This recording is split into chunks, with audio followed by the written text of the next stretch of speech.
Manda um recado aí pra Jonete que ela grava. Já? Tá ouvindo? Tô. Manda dizer alguma coisa pra ele, viu? Diga a ele que a lembrança não morre, mas eu não esqueço daqueles tempos que ele passou lá em Campinas comigo, Ai, meu Deus.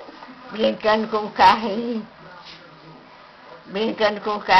carregado com areia. Ele era mimoso. Quando ele saiu de lá, Lúcia foi buscar.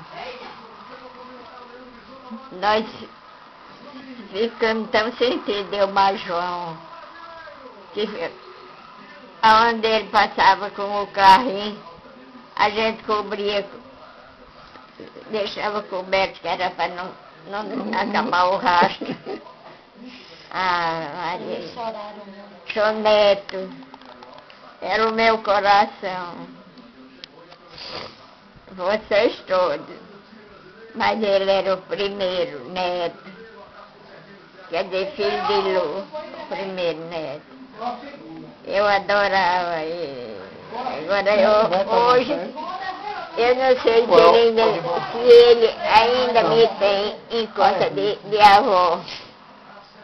Não mandou mais lembrança para mim. Tem um abraço nele. Eu dou. Muito amor.